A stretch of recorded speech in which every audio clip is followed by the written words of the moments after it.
Hey Jake, what's your availability tomorrow for a signature? I should be able to do that. Okay, I'll come over in the morning if you don't mind. Yeah, that sounds great. Before 10 would be perfect. Oh yeah, definitely before 10. Cool. I'll let you sleep till 7 though. Thanks. Appreciate that.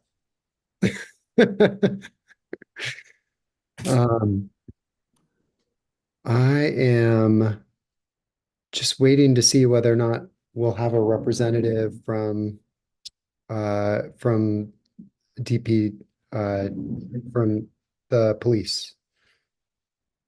So far, I don't see anyone on here from there. So maybe we will get the meeting started and then jump into that if she's able to make it. But I didn't get a response to my email requesting that they come today. But again, their person is still out on leave, so it's possible that it's just because of that.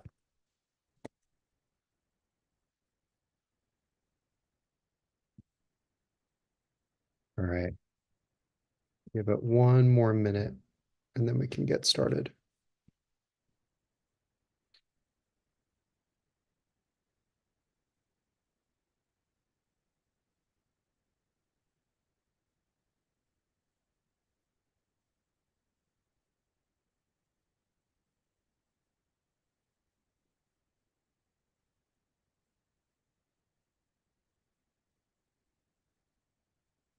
All right.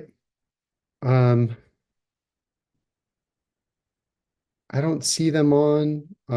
So maybe we could just move to the second part of the agenda. But let me just call this meeting to order. Commissioner Wood, are you there? I just saved my battery, Cool. but I'm here. All right, great. As long as you're there, cool, we can get going. So it is 7:03 p.m. on Wednesday, May 8th. This is the ANC 1C, ABC, and Public Safety Committee meeting. Um, we have all three of the commissioners on the committee present, so I will call this meeting to order. Um, I will begin by asking for a vote to add the proposed additions to the calendar um, to uh, to the meeting agenda. We have three proposed additions. The reason why these are proposed and not agenda items is because I sent them around to the neighborhood about 2 days after the 7-day deadline for notice. Um, but they did go out to the neighborhood. They've been listed up on the website. They've also gone out in two emails to the neighborhood since then. Um, the items are three license requests. The first is a liquor license request from Fabulous Restaurant, which has applied for a new retailer Class C restaurant, Abra 128396. The second item is two medical cannabis license requests. The first is Funky Piece, which is a medical cannabis retailer's license, ABC 127558. And the second is Vibe Prints, which is applied also for a medical cannabis, but an internet retailer license. Making an edit to that. ABCA 127597. Is there a motion to move these to the agenda? I so move. Seconded. All in favor? Aye. Aye. Okay. Um, Given that the first item on the agenda was a public safety update from Police Precinct 303, we don't have someone here to present on that. I'll move on to the next item on the agenda, which is the new liquor license request for Fabulous Restaurant, um, Abra 128396, located at 2406 18th Street Northwest. Um, this is the Can I just exact, interject real quick? yeah, Uh, so yeah, we already, it was a different application number, but basically their ownership changed the structure of just who's considered an owner. So they had to refile the exact same application just to have a different name, or to move a name from someone that was an owner that's now just going to be a management position. So I already submitted twice. I submitted our original because we had the full ANC voted in support of the stipulated license and everything and settlement agreement. And then I submitted the exact same thing again a few weeks later, just with the new application number. So it's all taken care of. As far as I can tell, they have a stipulated license. We just don't know if Calorama Citizens Association is going to make their lives needlessly difficult, or if they're going to let them operate by not protesting. Cool. Is there anyone, I know I did send out a notification to the email listed for Fabulous License or for Fabulous Restaurant to attend. Is anyone one of the attendees of this meeting? Will you raise your hand if you're a representative of Fabulous or an owner of Fabulous?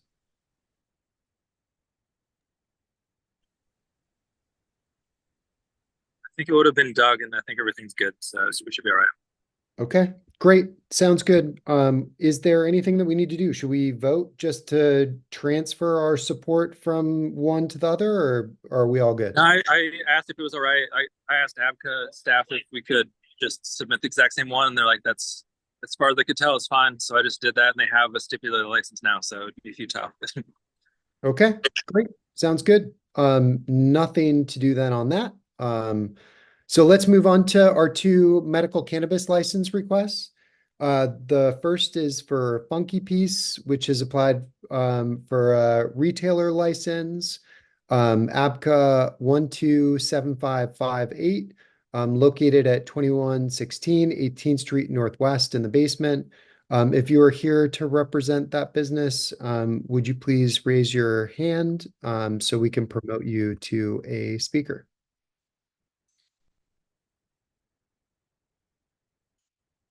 All right, thank you. I see Matt there.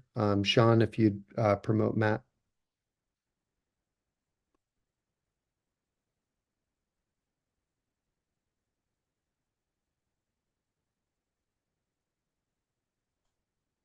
All right, Matt, You good? welcome. Yeah, thank you, Sean. Appreciate that. Matt, welcome. Thanks for coming. I know we emailed, and thanks for your responsiveness. This is a license for a retailer. I think many of us have probably seen it, walk past, located on 18th Street in the basement. It's directly across the street from the entrance to Murray Reed Elementary School. So I know that there's some concern and consternation about a medical cannabis retailer being directly across the street.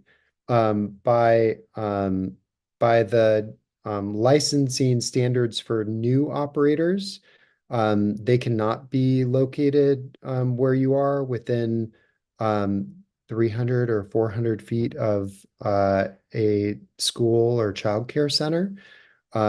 So the concern, I think, still stands for operator who's already there, that's just transferring over. So we'd love to hear from you, get a sense of your business, get a sense of what you're planning to do to make sure that this isn't in any way accessed by children or underage folks in the neighborhood, and to just to get to know you and to understand your business better. Sounds good. Thank you guys for having me. But yeah, basically Funky Piece, I opened in 2016. We've had a pretty long run. Love the neighborhood. I initially wasn't aware that we could get a license at this location. But my lawyer notified me that yes, the 300-foot distance is, if the school is located in a commercial district, then that I guess doesn't apply. So we did go through the process with APCA to ensure that it was allowed. But I definitely understand that, yeah, we're across the street from a school. There are definitely a few things that we've implemented even before when we first kind of started. I know when we opened in 2016, I don't think Murray Reed was open. It was maybe under construction, and then it opened maybe a year or two later. But just some things like, we never would ever smoke anything outside of our establishment. First of all, it's not allowed, and we just, we don't. Second of all, in terms of, I would say, displaying anything, obviously nothing in the windows or nothing that's suggestive in terms of having sidewalk signs, stuff like that. In addition to following all of the rules and the guidelines that APTA is setting forth for us to become, a licensed medical retailer. Cool. Thanks, Matt. I think also a couple of other concerns that I've heard is in other neighborhoods, we haven't had it so much in Adams Morgan that sometimes lines can congregate and folks can, be waiting outside, and whether or not, you yourselves or your employees are smoking in front, that maybe other folks who are waiting to come in could be. So could you just address what you plan to do to make sure that what you would plan to do to make sure that that would never happen directly across the street from the entrance to a school? That's a good point. We used to have events a few stores down. It was a few years ago, and there would be lines, and that would happen. People would assume that you're at a cannabis event, you can smoke, and it's not the case. We mainly did that through security, our own in-staff security. Like if we do have something, for example, like a Black Friday or some sort of special or holiday, or like 420, for example, where we do expect lines, or that would be security staying on top of it, in terms of policing the crowd outside, that hey, there's nothing that's going to be smoked. If there's a line, if there even because it's not a consumption allowance anywhere around this property, inside, outside, to make sure that nobody is lighting up a joint or anything like that, and it's wafting over, or someone's is smelling. Yeah, but that's mainly the main thing: having a security and policing that line, that no one is to be smoking.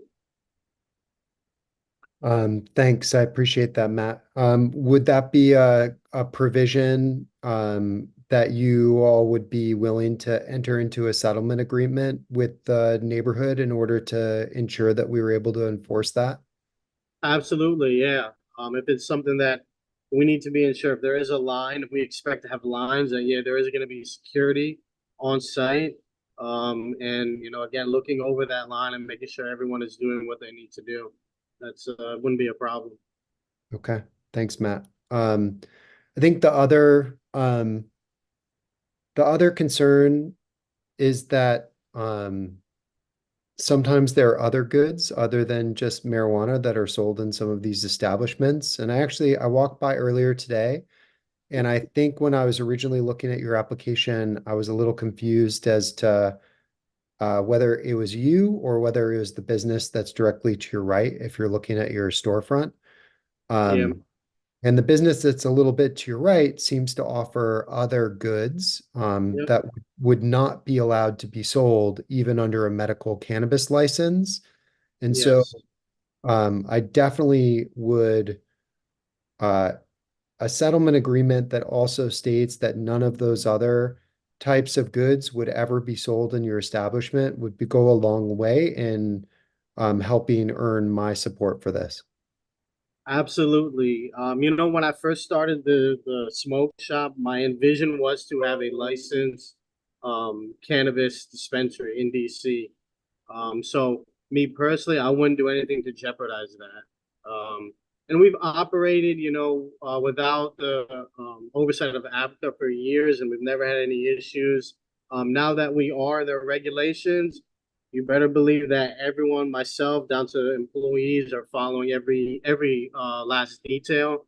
Again, just because I don't want to jeopardize that license. I think it was I won't say a gift, but it was something, I don't think any other states this process turned out where you could get a license like this, and it was great. And we're not going to do anything to abuse that or to try to put that in jeopardy. I do know who you're talking about. I do know what items that referencing that's on their sign. Yeah. All I can say is that we went through the effort of getting the license, paying the fees, and we hope that you know, we can do what we do, and the people that did not aren't allowed to continue to operate because that's what you're going to get, unfortunately. But yeah, I would enter into a settlement agreement that we're going to sell only the items at APCA and that we're allowed to under that medical marijuana retailer license. No problem.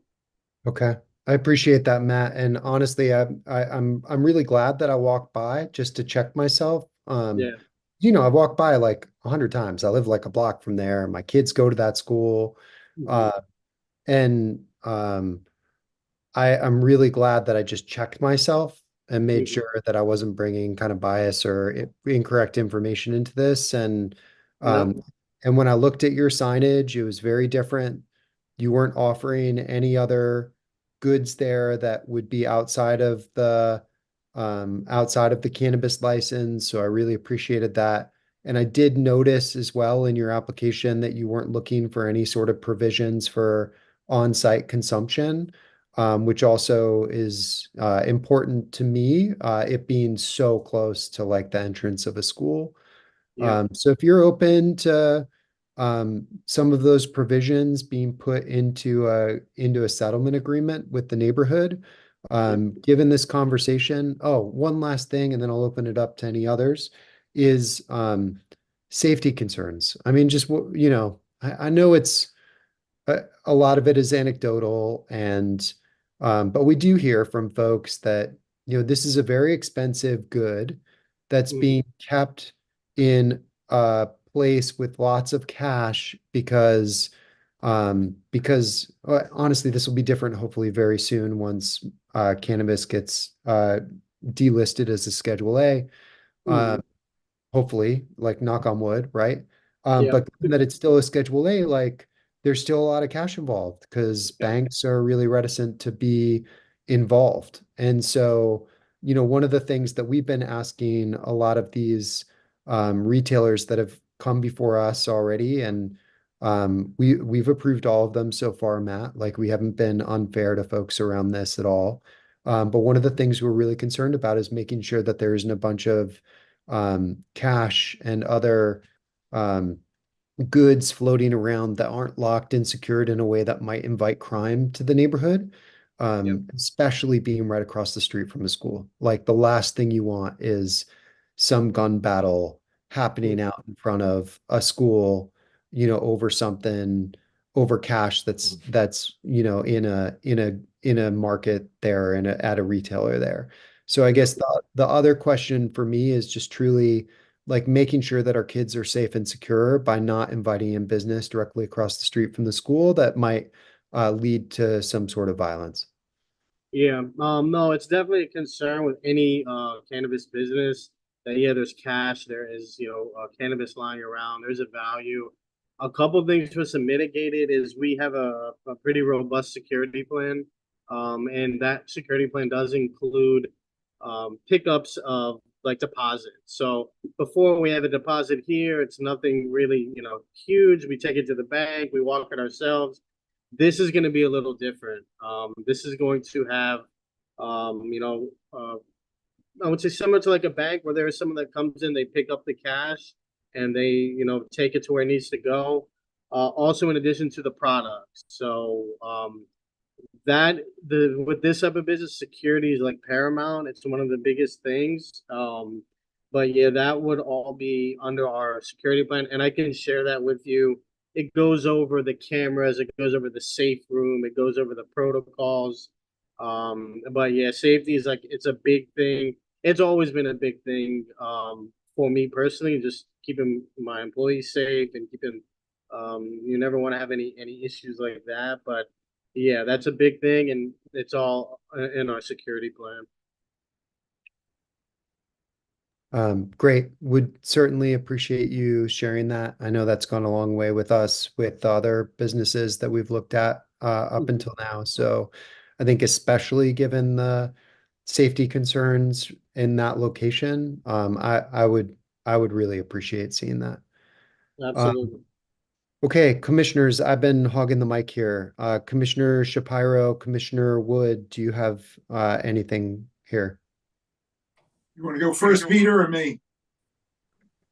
I just have one quick question. Your application says hours of operation 10 a.m. to 10 p.m. Is that when you expect or typically will be open, or is there anything, I would assume, within those hours is how refined do you typically expect your business to be open? Understanding that in theory, you could go all the way from 10 to 10. Yeah, so no, we expect to be, I would say probably open from 10 a.m. to 9.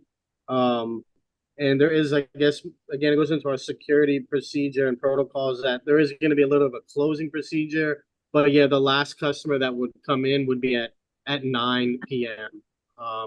The first, I would say patiently, 10 a.m. to 9. We do not expect to be open any later than 9 p.m. All right, thank you. No problem. Okay, going back to the security. What is your current, now you've been open since 2016. What is your current security procedure, both for depositing cash? I think you said you walk into the bank, and two, getting your product delivered. So right now, I mean, a lot of our security is mainly for on the customer end in terms of having a secure door, which the customers cannot just walk in. We have to buzz them in. At that point, we check IDs. But yeah, like cash and product, it's not in terms of volume what we're doing now compared to what we could do being a licensed facility. It doesn't compare. So yeah, right now cash we are walking it, product we have it ourselves, bringing it or bringing it in. So that's what we're currently doing. But yeah, mainly our biggest security protocols are really controlling the door and making sure who is coming in and out, everyone's ID'd, and there isn't, you can't just walk in to the establishment. What do you use for reading IDs? For reading IDs, we check them in house, so we verify anyone who walks in. We visually check them. So you don't have a holograph reader? A holograph reader? No, we do not. Or whatever it is. You know what I mean? Yeah, like I think at the bars they sometimes have the scanner. So for fake IDs. Right. Yeah, we do not have one of those currently. What and Jake had talked about the issue of signage, and the definition of signage in DC is actually the same as it is in most jurisdictions. It's what's in the window, but not what you can see through the window. Have you will you allow your window to be clear, or is it going to be a covered window? I was thinking about that. It's a good point. I'm going to lean towards having it covered, especially now because we're going to be a medical cannabis facility. I think those should be covered regardless, if they're near a school or not. So yeah, we're going to go where you really not going to be able to see inside from that main large window. What now you've been open since 2016. Is that the only location have you always been there, or have you been at other locations? No, we've been here. We do have other stores. Like I had a store in Maryland. We have a location in Georgetown, but in terms of Adams Morgan, no, we've been. No, but I mean, other than you have a store in Maryland. Where in Maryland? Was it a licensed store in Maryland? It was a smoke shop in Bethesda, Maryland, like right off Old Georgetown Road. And then the other locations off M Street in Georgetown. Is the shop in Georgetown still open? It's still open, yep. Yeah. Are you applying for a license for the shop in Georgetown? No, we're not planning for that. That one's just going to be a regular smoke shop. What Jake asked you about what is being sold currently. Have you ever sold kratom? Have we ever sold kratom? Yeah. Yeah, and at the beginning part we did. When we first opened the store we did. But yeah, we have. What neighborhood do you live in? I live a block or two. I live in Adams Morgan. Okay. Wait a minute, hold on a second. Oh, you said you used to hold events. Hmm. Now you won't be able to hold, and I don't think you'll be able to hold events under a retail license. Am I correct? No, that's correct. No, we will not. Give me 1 second. That's it for right now. That's it. That's all I've got, Jake. I know last time, Commissioner Shapiro, you also asked about where the cannabis is sourced from. Matt, do you source locally from DC? Yeah, we source from local growers. I'm a grower myself. So yes, that is correct. Once we get, license over, it will be through the current, medical cannabis growers that are already licensed in DC. Are you going to close your, if you get this license, are you going to close Bethesda and close Georgetown? So if we get this license, the Bethesda store, no, and it's just different. Doesn't really kind of anything to do with this one. The Georgetown one, we're not going to turn it into a medical establishment. It's going to be either just kept as a smoke shop or sold to someone who would want to turn it into a medical retailer. I'm unable to because I also hold a cultivation license, and under the guidelines, the current regulations, if you do hold a cultivation license, you can only hold one retailer license. Where's your cultivation facility? Cultivation that's not up and running yet. Where that just takes so much capital, it takes investors, it takes PDR zone space, which is it's pricey, it's hard to find. So right now, we don't have one. Matt, there was a question in the Q&A, which I believe the answer to this is, the question is, if Funky Place gets this license, then is it true that no one else can be open with the 300 feet of them? That is my understanding of the law, is that two retail license can't be located within 300 feet. And so if you get this license, does that then end up forcing the location directly next to you and the one that's up the street a little bit, that's like an art store slash cannabis store, would they then be required to move? That's correct. It's 400 feet to be specific. It's 300 feet from a school or rec center but from another establishment, it's 400 feet. That is correct. So yeah, I don't believe Apple would license another retailer unless they have to be 400 feet away. Okay. Isn't the one we approved earlier within 400 feet? No, it's probably about 450 to 500 feet further up 18th Street. They're probably about 200 feet from this place, from Funky Piece up to the corner of Calorama. And it's probably another like 250 to 300 feet up to the other one that we licensed. So it meets the legal requirements. Yep. Yeah. And honestly, I'd much prefer to have a shop that's following the law and wants a license on that block with the schools than one that's trying to sell other stuff that is even much more dangerous for kids. So, any other questions, commissioners?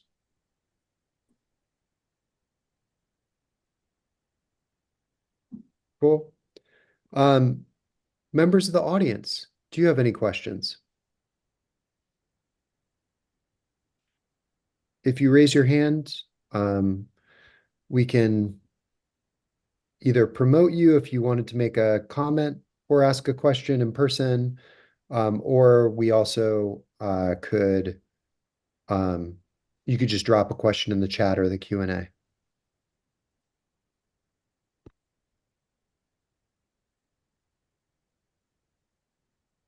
All right.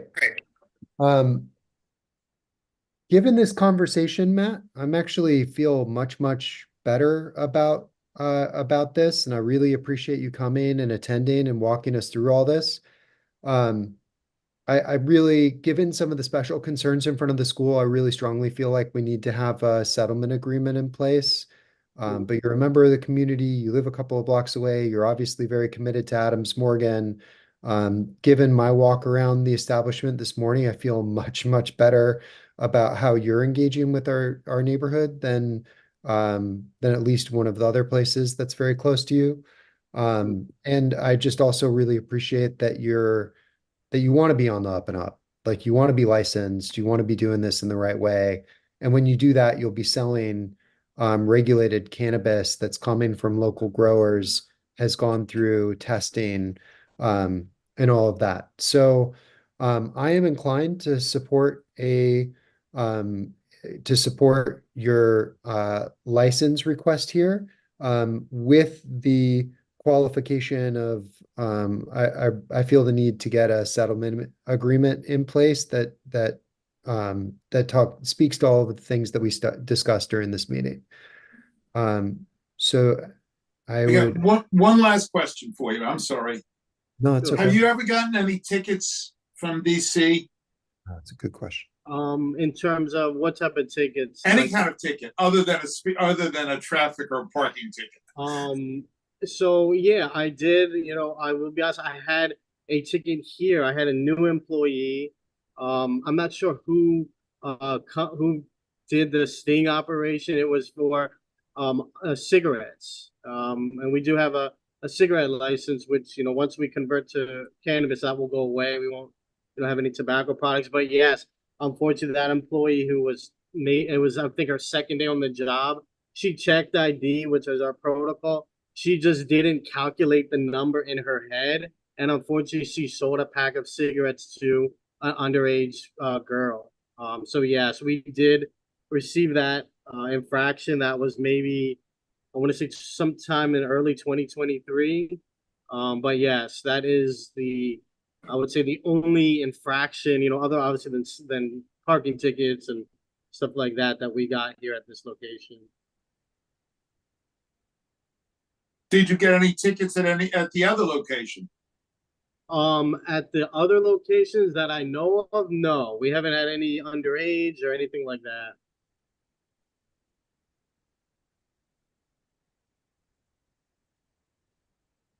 Hey, Okay, I'm sorry.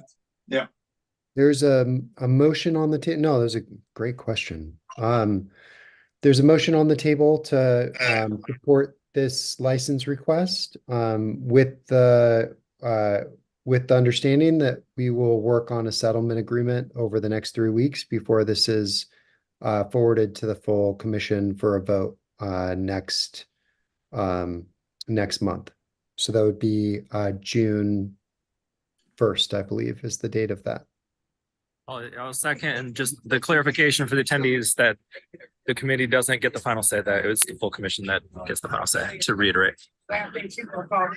June 5th, excuse me, is when it would be in front of the full commission for a vote. So this is only a vote from the committee to recommend support to the full commission.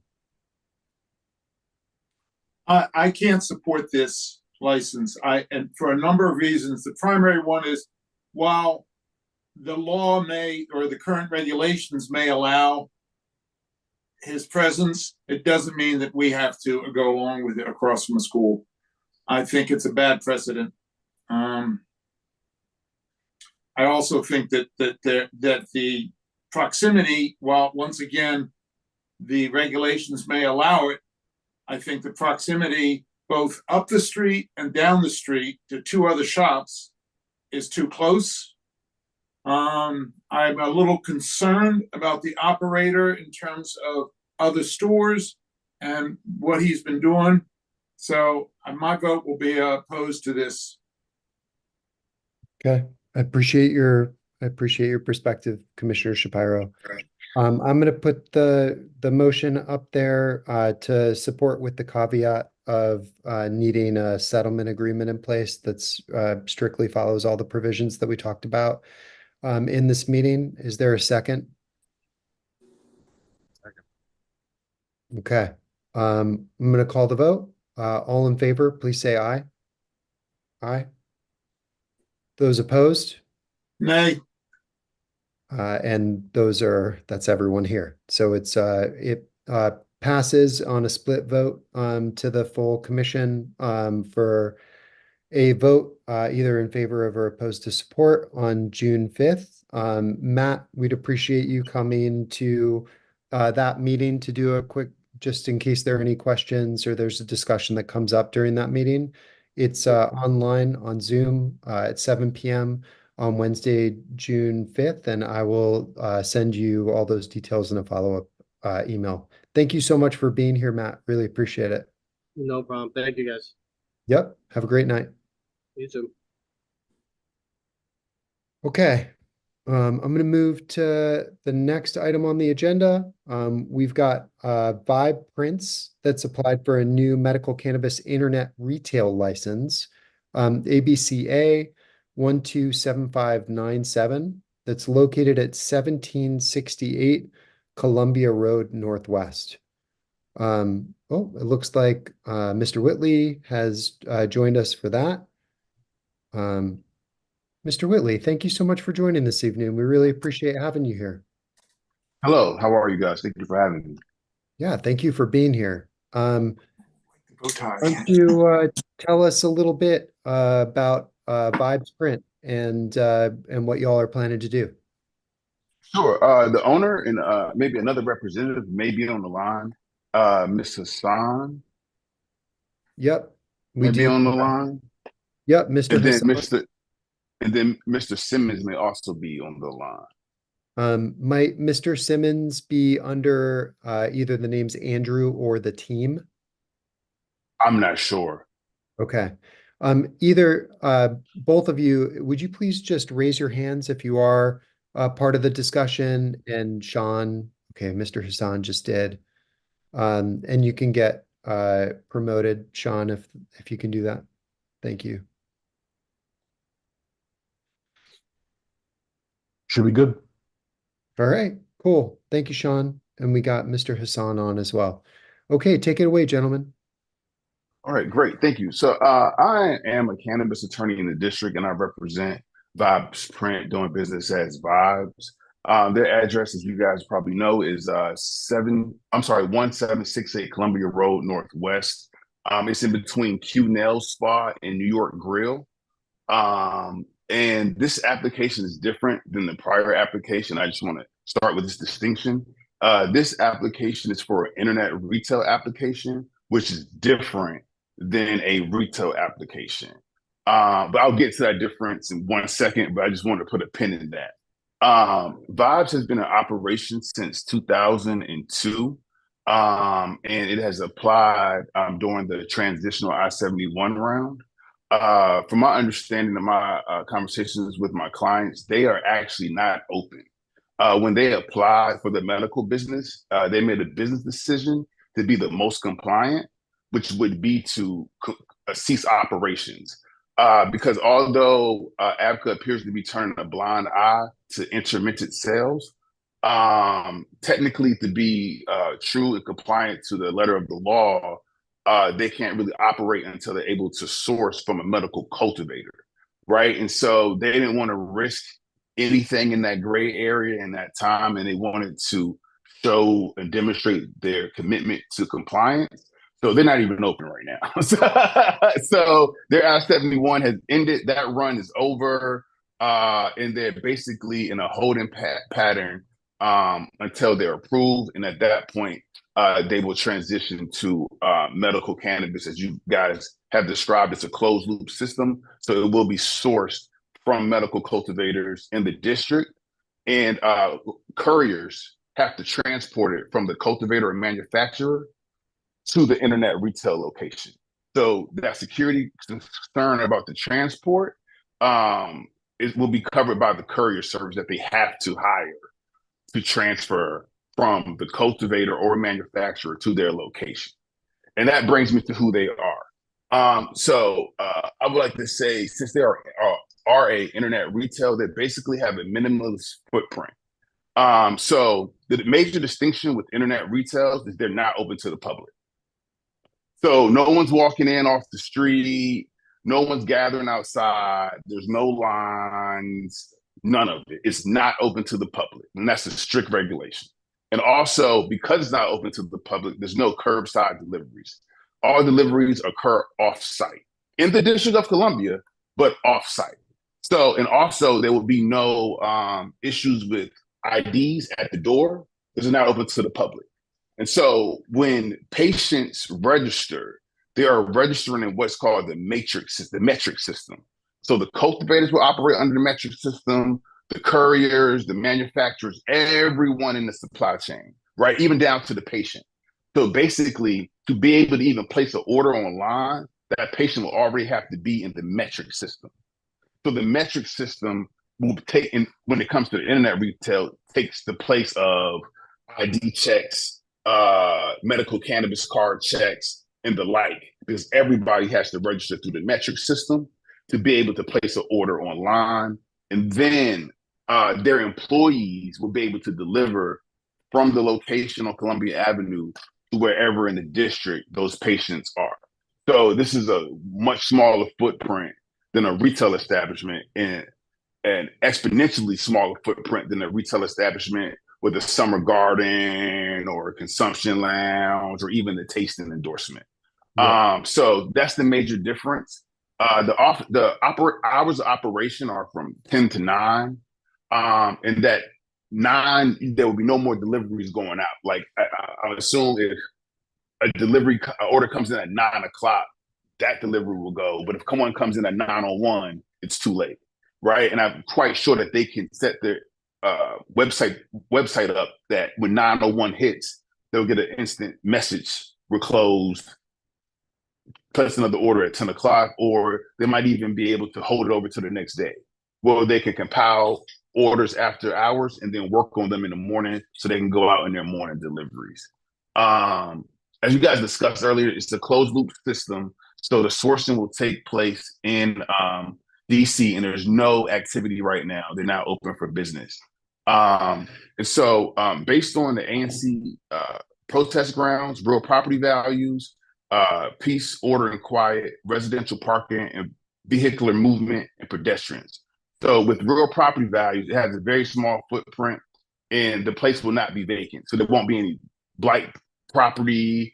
It will be an active business. So I don't think this business will do anything to affect real property values in the area. As far as peace, order, and quiet, it's not open to the public. So, and I'll get to the deliveries in the back when I get to the parking, but it's not open to the public. It's off-site delivery. So again, it's minimal interaction with the public. So it will be very, very minimal disturbance to the peace, order, and quiet of the community. And also when it comes to the residential parking, vehicular movement, and the pedestrians, again, this is off-site delivery. It's not open to the public.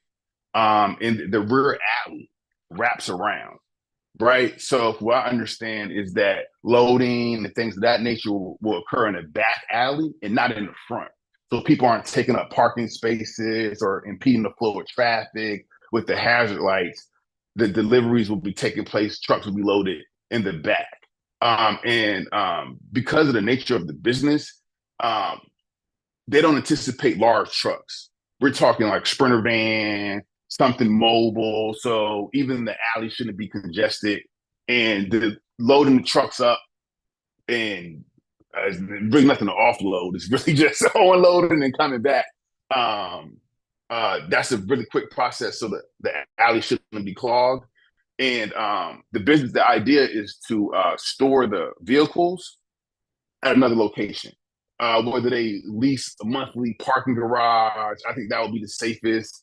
But they might have to store them outside in a fenced area, what have you. But again, they won't be parked on the street, taking parking spaces during business hours or even at night. That will interfere with residents having issues with friends and guests parking in the evenings. And that's pretty much it. So the same thing applies. I have a security plan. All medical cannabis establishments, internet or retail have to have a safe room. They have to have a safe or a safe room. They have a safe room design. And again, this is minimal. Banking will be a lot easier, but they do already have a bank account, and they would continue operating. So they don't keep a lot of cash reserves overnight, right? Or over more than 2 days that would builds up inside of the business. They're already banking. And we believe those banking relationships will only get stronger with the rescheduling in the future. And other than that, I mean, this is a little different business model because it's not open to the public. That's pretty much it in a nutshell. So I'm willing to take whatever question that you have. And if you want to talk to Ms. Hassan, I'm sure that she doesn't mind speaking because she's been in the neighborhood for, I believe, 2 years now. Great. Yeah, sure. We'd love to meet you, Miss Hassan, if you'd like to introduce yourself. Hello, I'm Tani Hassan. Hello, how you doing? Good. It's nice to see you. Thanks for popping in. Thank you. So I don't Um, have much. I was in that location for 2 years. Great. And are you based in Adams Morgan? Do you live in Adams Morgan or close by? No, I live in Virginia. Okay. Well, thank you. Appreciate you being here. I've got a couple of questions coming out of this that I'd love to dig into. One thing that we always talk about in Adams Morgan with any kind of business that has delivery is car deliveries can add just a lot of congestion to the neighborhood. And so we are about, as you probably know, about to do a rework of Columbia Road to get dedicated bike lanes on both sides of Columbia, going all the way from 16th to the other side of Adams Morgan. And we've asked other delivery businesses the exact same question. It's not about the kinds of goods that you're selling. It is about trying to reduce the impact of car traffic in the neighborhood. But would you make a commitment to doing some level of bicycle deliveries, especially for any deliveries that are happening in the neighborhood, that those be either by bike or on foot, in order to reduce the overall traffic load on the neighborhood? I don't think they mind committing in spirit. It's just that might require ABCA approval because the way the statute is written with delivery, the vehicle has to have a GPS. And I don't know if a bike would be considered a vehicle. Oh, that's right. it. And also if delivery by foot would be considered, I'm sure you could track it with an iPhone, AirTag, things of that nature. But that was the only thing that brought concern. Now, I don't mind. We can work together, present this to ABCA, and we can work through things. But that's the only red flag. I don't want them to sign up and commit to bikes and foot traffic, and then ABCA doesn't allow it, or that puts them in a position where they're non-compliant with ABCA. So we could work together, but I believe that Mr. Hassan would agree to that in at least in principle before it's worked out through ABCA. Cool. That's great. I would be more than happy to put a provision into that says, assuming that ABCA allows compliance with, or something along those lines, in order to push towards that. I have a question for your question, just for clarity. If ABCA does not allow bike delivery or foot delivery, what would be an alternative? I think we'll have to stick with Drones? with vehicle delivery if they won't allow any other type. I guess we could state a provision of like a scooter or some sort of other like two-wheel device. In order to like limit overall car traffic in the neighborhood, but that would be kind of our preferred order of operations, I think, would be bike, pedestrian, then scooter, then vehicle, just because we've got so much congestion along Columbia Road that we're trying to deal with as a neighborhood that I think that would be our preferred way of doing it. Okay, one more question. And then would this be limited to the Columbia Road? Because they will be able to deliver anywhere in the district, right? And so for farther deliveries, a vehicle or a car may work. So would this just be in the local area It would just and they be can do for, whatever they need to do? yep, it would just be for local deliveries Okay. within the neighborhood. If we could try to preference foot and bike delivery for local deliveries. Okay. Ms. Hassan, is that something that you believe that you can agree to in spirit Yes, or agree to in the future when we sit down? yes. Okay. Yeah. Cool. Okay. Second thing, there is a childcare facility fairly close to this location. It is there are two. The first is Jubilee Jumpstart, located on Ontario Road, between Euclid and Columbia. It looks like it is just outside of the 300-foot range. I want to just alert you to the fact that it's there so that you make sure that you're doing your due diligence of being far enough away from a childcare center. There is a second childcare center that looks like it's about 400 to 500 feet from your location, and that is David Starr's Care Center, located on Ontario Road between Columbia Road Northwest and Lanier Place Northwest. So again, just alerting you to that to make sure that you're the appropriate distance away for the application. Neither of those is schools. They're childcare centers with like very young kids. I'm not worried about them in the same way that I am with like kids that could start to, get into a shop or trying to get into a shop. It's different for 1 and 2 year olds that are being dropped off by their parents. Sure. And especially it makes me feel much more comfortable that you're not going to be doing any consumption on premises. You're not seeking any sort of licenses for that or any sort of like lines outside. So that makes me feel a lot better, but I just want to alert you to those two facilities that are close by for childcare. The other is that it looks like from the map that you're about 475 feet from the Kaliva weed marijuana dispensary. And so that would be right outside of the 400 feet.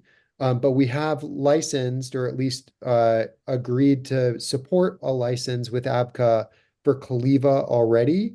So just making sure that you know that that's right around that range of like 400 feet. And then my understanding is that because you would be about 500 feet from Kaliva, you're then probably about 400 feet from 18th Street, that this would basically preclude any other marijuana licenses from going along that part of the neighborhood around Unity Park. So I just want to flag that for my fellow commissioners, that this would basically create like, Kaliva and then and then nothing else until basically the other side of 18th Street. And given that there are no other retail establishments south of Euclid or Ontario Road all the way down to Florida, it would basically, you all would be like blocking off like any other kind of establishments going into that entire part of the neighborhood. So folks who are, worried about too much density of these shops happening in the neighborhood, this would actually preclude some other density from forming around the area. Those are my only questions and statements, because that was definitely a statement. With that, I will turn it over to Commissioners Shapiro and Wood if they have any questions. Then we'll open it up to the general audience. You want to go first, Peter? Yeah, I'll be quick. It's good to meet you. Thanks for coming. That was, I think, one of the most thorough presentations of one of these that we've heard. I really appreciate, especially like pointing out the items, the grounds for which ANCs can protest and addressing that. That was both informative and helpful. So I'd like that. One, you had mentioned earlier that the voluntarily ceased operations for the time being. Just out of curiosity, how long ago did that begin? When they submitted the application, which I believe was the end of January. So February, March, April, and this is becoming May. So this is going on month 4. I was just curious. And then second, because I was just curious because, lost revenue. I hope you can get through and get back. Oh yeah, but and I'm glad you bring that up. In our, without getting too much attorney-client privilege, we had that discussion, and they made the business decision that they'd rather play it safe and be respectful, and so they're just eating the cost just to be the most compliant as possible. Especially because there was some drama with Kaliva, and they were in the placarding process, so they didn't want. And they believe that might have set a bad taste in the community's mouth, especially with placarded establishments. So they just wanted to set themselves apart, not run afoul at all. But yes, they did understand that they would be taking a loss. But many businesses, as the gentleman was speaking earlier about the cultivator, it's just one of the things that's in this space right now. As everyone's transitioning over, carrying costs comes with it. I appreciate that. I personally think it's unfortunate that is a viable option, but it's your choice, and I definitely appreciate that. Second question, I apologize, you might have addressed this, I forget. And maybe I should just know it myself. The identification process for sales, is that completely done online? Is there like specific protected software that does that? How does that work for a purchase? Yes. So the metric system is METRC.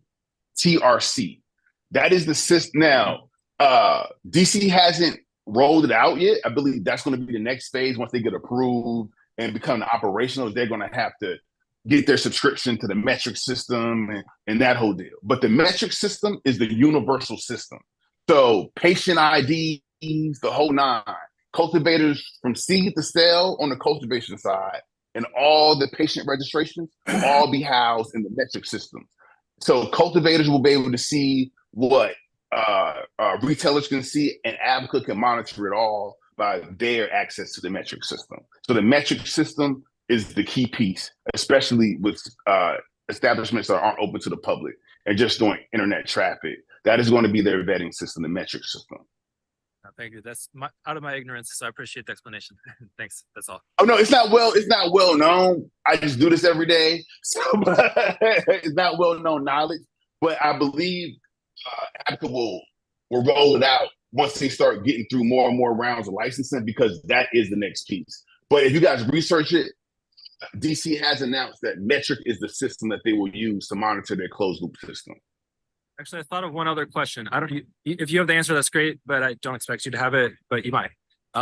Is there a distinction in terms of 400 feet separation, a radius between my question? Yeah. Establishments? Is that the same 400? Like, is it only per type, or like would it any type of retailer, regardless if it's online or on premises, that is always going to be the, or would it have to be a second online retailer in order to qualify for your particular case in terms of who can operate nearby?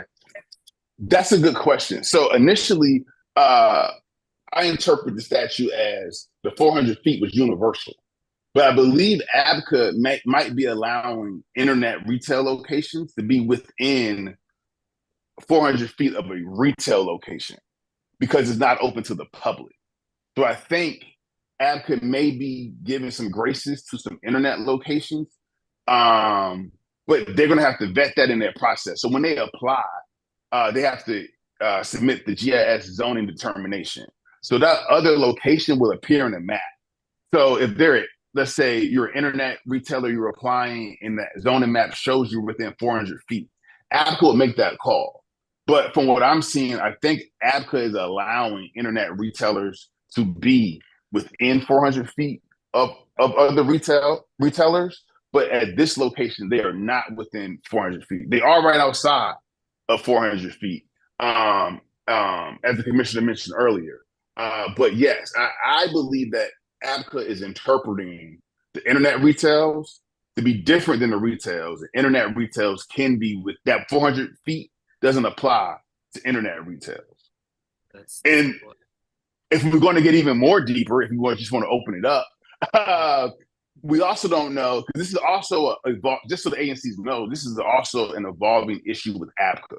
Abaca is evolving as this thing goes, as you guys probably know in your communications, right? So as I read the statute, I'm also, there's a little ambiguity. If the 400 feet applies to other applicants outside of the I-71 transitional round. So since those are just starting, we're just getting those determinations, but I don't know how applicants going to call it. So some of this is up in the air. That's a very succinct way of putting what we've been seeing. Which is a lot of things up in the air. I think eventually it'll get to where it's in a good stable position. And I think you might even mention earlier, or someone did, that DC is doing a pretty good job as far as I can tell compared to other US cities on how to handle this type of transition. So hopefully it goes all the way. The city, profitable. I will say this. And I don't mean to, I just got excited. I didn't mean to cut you off. I apologize. Go ahead. Yes, that is overlooked and not talked about. I know a lot of the medical cannabis applicants have gotten a lot of flack because some have transitioned out of the I-71 world. But this is an opportunity for so many people to start successful small businesses. It's unheard of. Most other markets, small business owners get pushed out by what's called multi-state operators. So when Virginia comes online, Philip Morris and their subsidiaries, DC is the only market that's given space for a regular person or a group of people to get into the medical cannabis space and start successful businesses. And I don't know if that gets talked about enough because that is unique. And this is one of the only jurisdictions that have allowed regular men and women to enter the market. I agree with that point. And this is something that we talk about on a regular basis with other types of businesses, which is a lot of people really value Adams Morgan's diversity and kind of weirdness and eclectic nature. And a lot of that comes down to business owners and employees being Black, Latino, migrants, a mix of all these things. And yeah, I'm glad to see that there's been pushes both from the bottom and from the top to try to make sure that it's both preserved and expanded. So that's all I have to say. Thanks. I appreciate all of those comments. Indeed. Thank you. Ready? Yes, sir. Okay. Mrs. Hunt, do you have any other locations? No, I do not.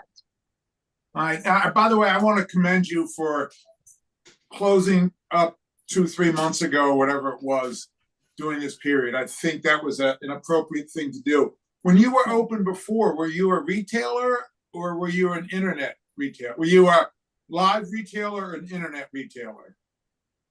Live retailer. Okay. And did you sell anything other than weed? No. No kratom, no shrooms?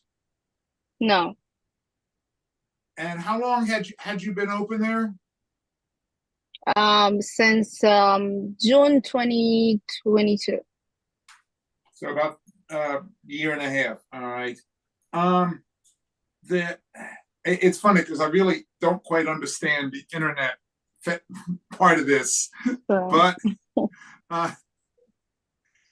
when you I do have the big concern I have with that location is the parking.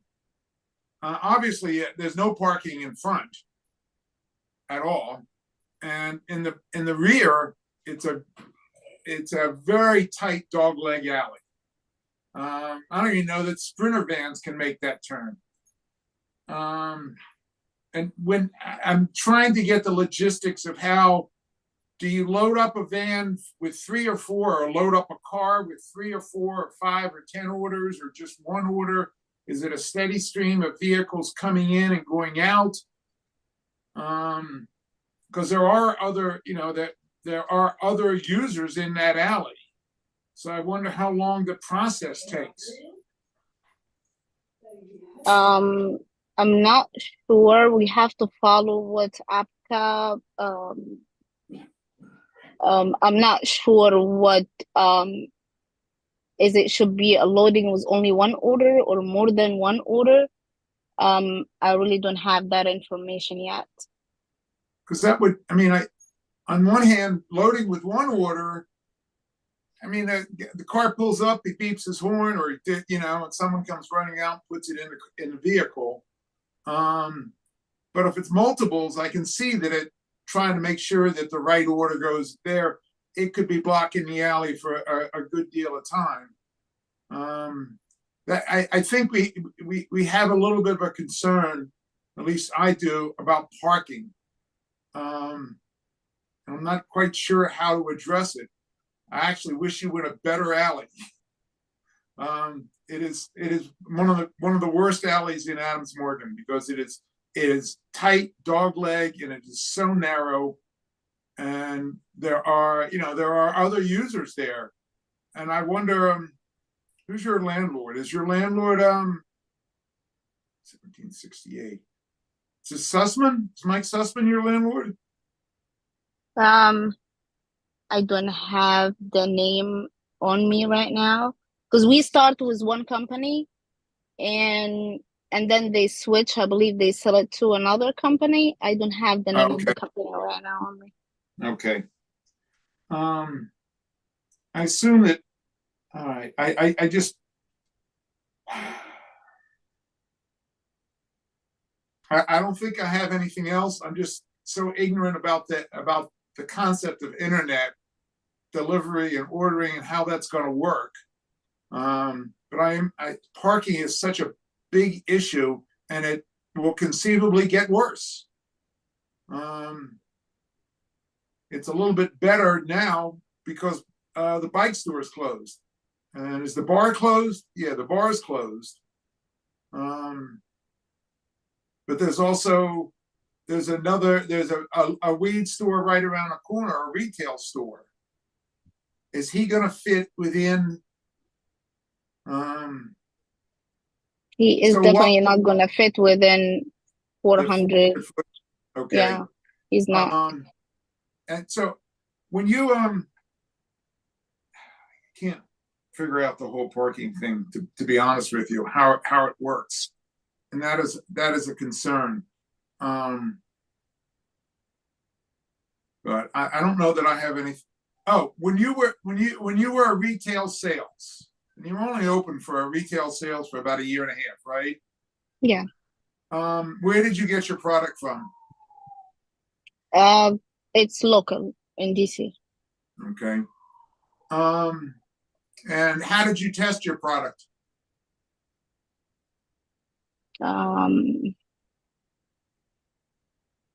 I check it and see if it's So you weren't checking product. anything in terms of strength or whether anything you were buying locally was treated? No. Okay. And when you had, I guess this won't apply, it's so different than a retail license that a lot of things don't apply. So, all right, I don't think I have anything else at this time. Thank you, Commissioner. It's the second floor, right? You're on the second floor, right? We are in the first floor. On the You're ground on the floor. first floor. In the ground floor. And I'll note too that with the new Columbia Road design, there will be parking directly in front of the establishment. That doesn't get to the point yet for which there won't be any parking. That's further down. Yeah, but there's no parking there now. I mean, there's no parking as in open spaces. Oh yeah, I mean there's parking spot in the back. That's where we parked before. So. Okay. Yeah, but you can't. It's so tight to get into that spot. I doubt anybody's parked in that spot in years. I don't think I have any right now. If I may, because Mr. Hassan paid me, so I got to do my job. Commissioner, I just want to address some of your concerns, right? So as far as deliveries, in my assessment of the area, there is at least 3 restaurants, right? And so restaurants get deliveries daily, right? So I believe that running deliveries of cannabis, whether it's one order or multiple orders, because most people are going to, if it's multiple orders, they're going to arrange the orders in the tray, I would think, and then bring the whole tray out to the vehicle, and then the vehicle carries it away, right? And they have their deliveries and their maps and where to go, right? So I only anticipate deliveries and being loading less than 30 minutes.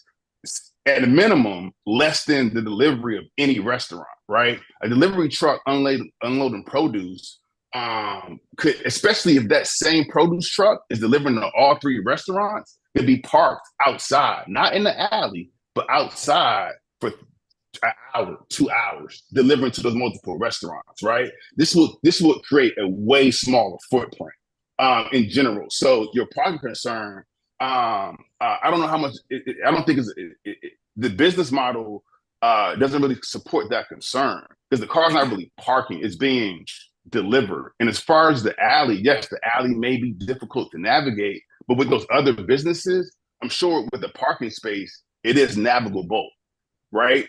So with the parking being in the back, that's all they would need is one parking space. But if adjustments need to be made because they grow in size, again, this is just one or two vans pulling up, getting loaded and being carried away. So I just think the loading time would be very, very, very minimal because again, it's not open to the public. So no one from the public will be able to go inside of the place. And as far as lab testing was not a requirement under I-71. However, lab testing is a definite requirement. Hold on a second. I'm not going to get in an argument over what was required. It's what's appropriate. I'm not arguing what's sir. required under I-71, and just because it wasn't required, you didn't do it. You want to talk about the people in the city that have OD'd on weed that was treated locally with Special K. I think you just did your client a disservice. Okay. So as far as lab testing, medical is required. So the cultivators have to send their product to a lab test. And so only lab tested cannabis will be sold in the location moving forward, just to address your concern about lab testing. My concern is not about lab testing going forward because we know that it's coming out of a closed-end loop. My concern is about somebody who had a prior business and what kind of a business person they were. I'm done, Jake. I'll just shut up now. I'd like to open up for any audience questions if there are any questions from folks who are on. So I know we've got about a few participants. If there are any questions, I saw that there are some questions dropped in the Q&A. I'll voice those, so don't feel like you need to hop on for those. But if there's anyone that wants to raise their hand to ask any questions or just drop them in the chat, I'd be happy to ask them out loud. Mr. Is it Whitley? Yes, sir. Okay, Mr. Whitley. I have a couple questions in the Q&A that I'd just like to open up to you. So first, did Vibes open as a t-shirt shop, screen printing shop, and then start selling marijuana after they took possession of the space? Or did they start as a marijuana t-shirt shop?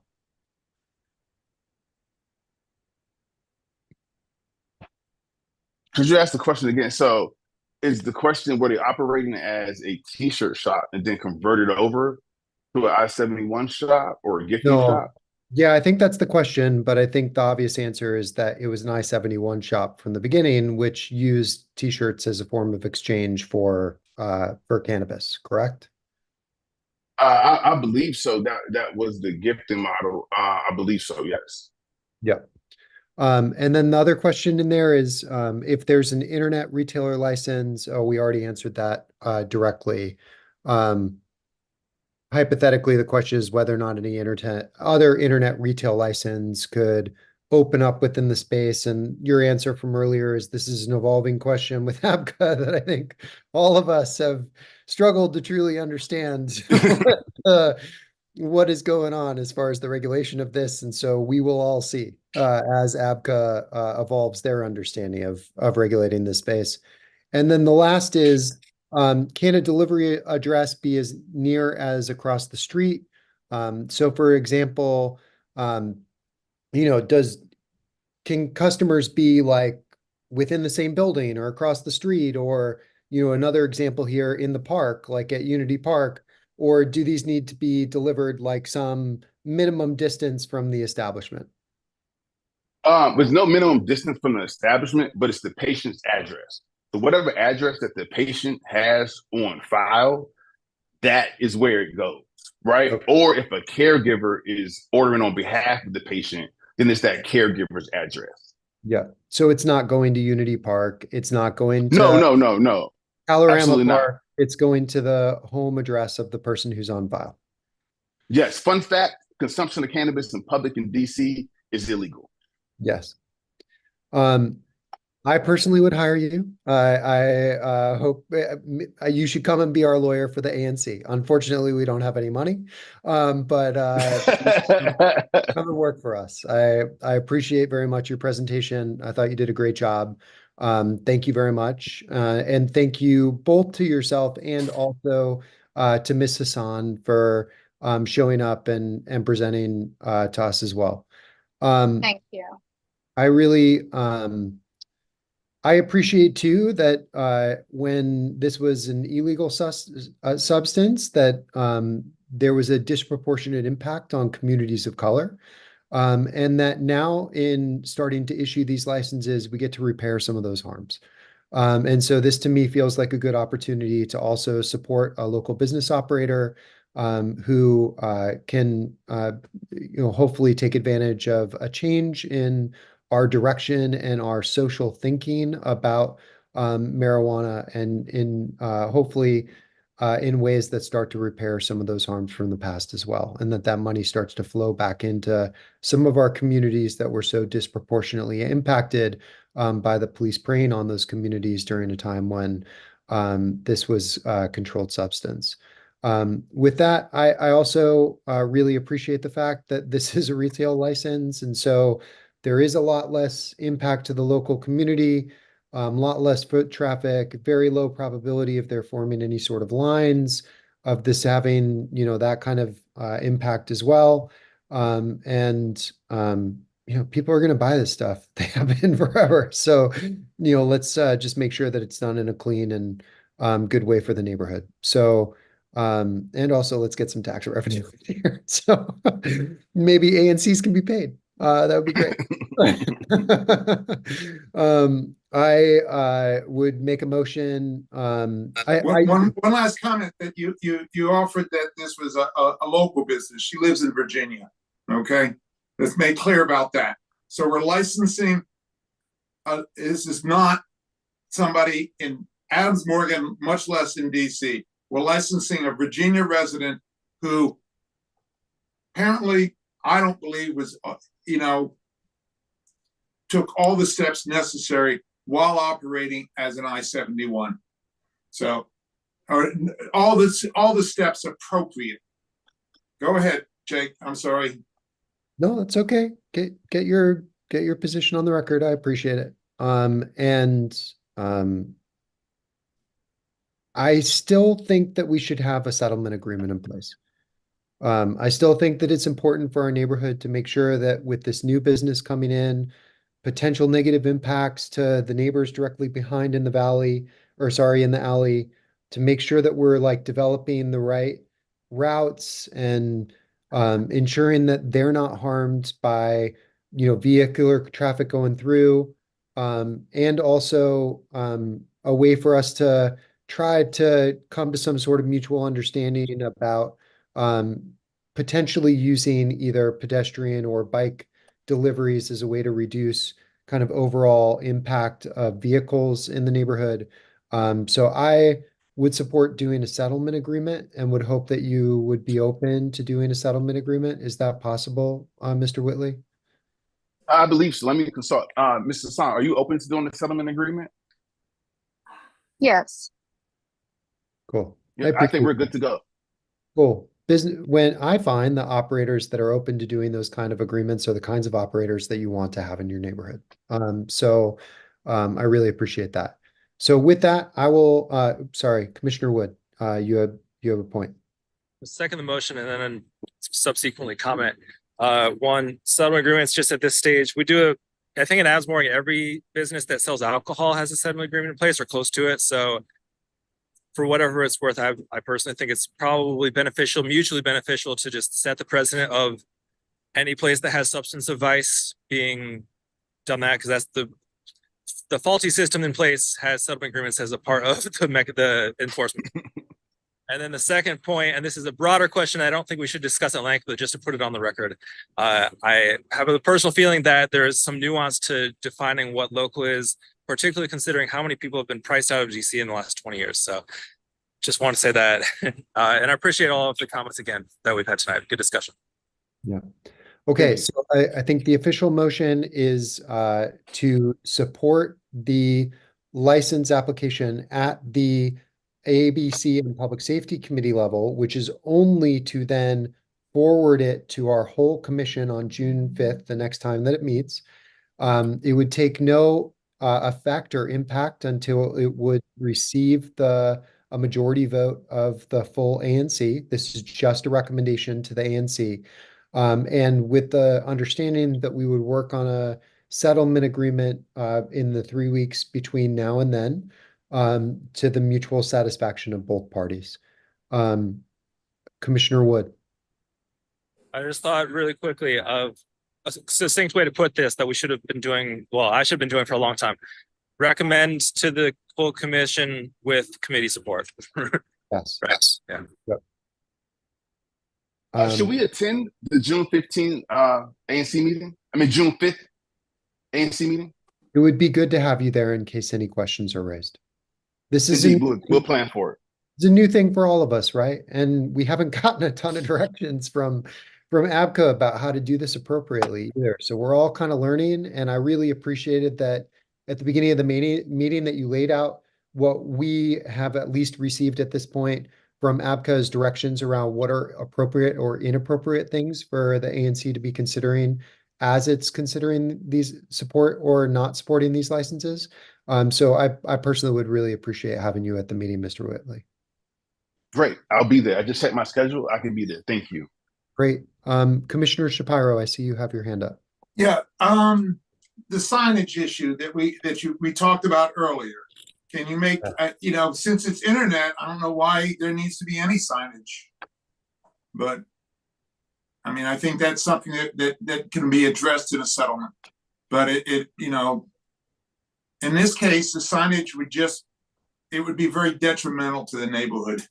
It's okay to have the establishment there and have an establishment there, but if it's internet, why do we have to have the signage?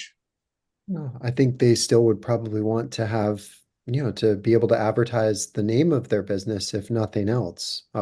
So, I mean, to me, at least having a footprint showing, that they are a member, a business within our community, it feels, I also don't know whether or not that's something that we're even allowed as an ANC to try to. In a settlement agreement, we are. Okay. It's something I think we could all consider as we go into that, but I would lean against restricting that too much, but also making sure that they're following the rules as to not trying to do any sort of signage that would attract children or anything along those lines. That feels appropriate to me. So, and then also same thing we discussed with the operator earlier of, just 100% commitment to not selling any other substances that aren't allowed. And I know that you're already agreeing to that by getting one of these licenses, but it's something I just really feel strongly about making sure we have as a matter of protection for the community. Cool. The motion is on the floor. Do I have a second?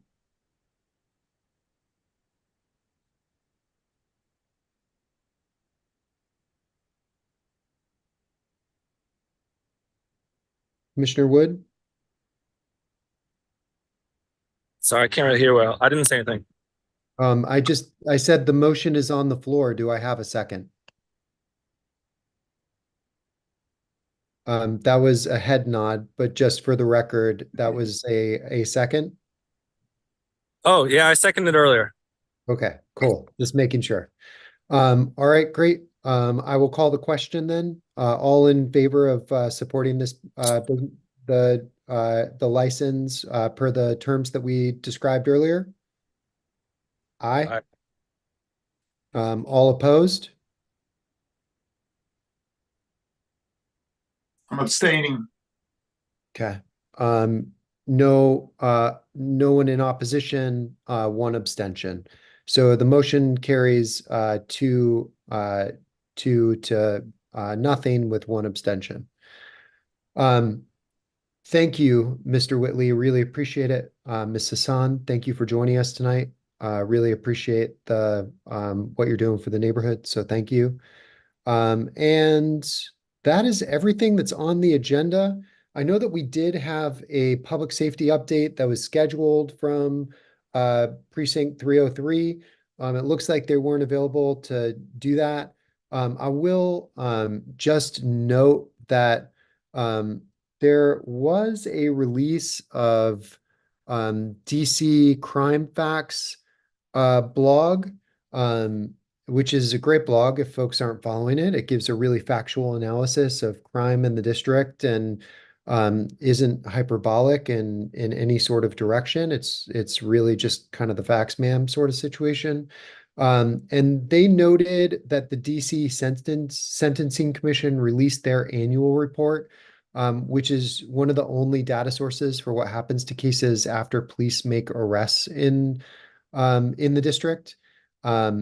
One of the startling facts in this annual report was that 79% of adults arrested with illegal guns in DC never have any sort of conviction or felony conviction um, for that. And what we also know statistically is that the quick prosecution of crime does actually is one of the only things that statistically we understand actually deters crime. So I think we continue to learn more and more about the role that the U.S. Attorney's Office continues to play in some of the crime surge that we saw last year. But I'll note that crime is way down in the district over the last year. It's dropped almost 30%. So, I do hope that the folks that have been out there yelling and screaming about a certain council member being the one who's responsible for that surge in crime will also now get out there and say that that council member is responsible for the drop in crime, because you can't blame the council member for one thing and not give her credit for the other. So that would be my only thing on this. I don't know if anyone else has any other comments that they wanted to make about the public safety update in the neighborhood. Motion to adjourn. All right. Approved.